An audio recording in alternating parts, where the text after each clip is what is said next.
So Christine, tell me a little more about yourself. Well, my name's Christine Pickup. I'm a doctor of audiology. I started in the field of audiology about 20 years ago. And then 5 years ago, I founded my practice, Mount Harrison Audiology in Rupert, Idaho. I did that because there was a need in our community.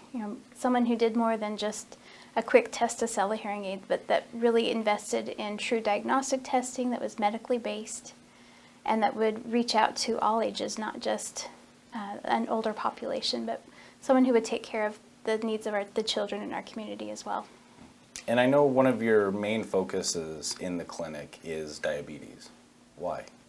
Because I have type 1 diabetes. So diabetes has taught me that living with a chronic illness is hard, but doable.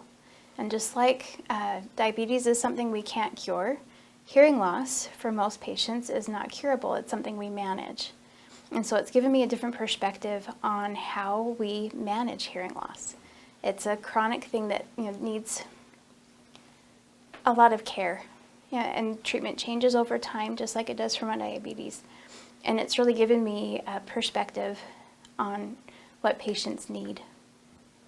What are some of the things that patients don't know when living with diabetes? You had mentioned to me earlier that there are some of the warning signs or things doctors tell you to do when you have diabetes, but getting your hearing checked isn't necessarily one of those things. No, you're right. That's a good question. So most people know when they have diabetes, they need to get their eyes checked for retinopathy or their feet checked for neuropathy, but they don't know, and even doctors don't always understand, that the same damage that can happen to your eyes or to your feet also happens in your ears.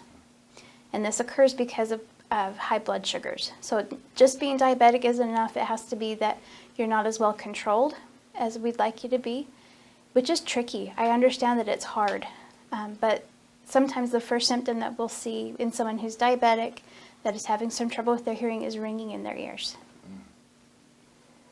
And where does it start at Mount Harrison? If somebody comes into your office, what is that initial testing of the ears? What does that process look like?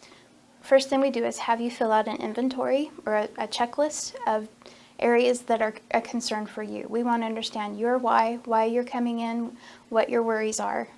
And then we'll do a thorough diagnostic test. We start at the outer ear, we work through the middle ear into the inner ear and check all those different aspects of how the ear works, and then especially how the brain is processing sound, because that's really where we hear. All the ear is a transducer. The brain is where we understand speech. We use the sound to know where things are coming from. Those are all neuro skills that are tied to our hearing. And where can a patient get in touch with you, Dr. Pickup? Where should we send the people? One of the best places to come is our website, mountharrisonaudiology.com. And we have a lot of good educational materials there, white papers you can download. And you can also reach out and make an appointment through our website.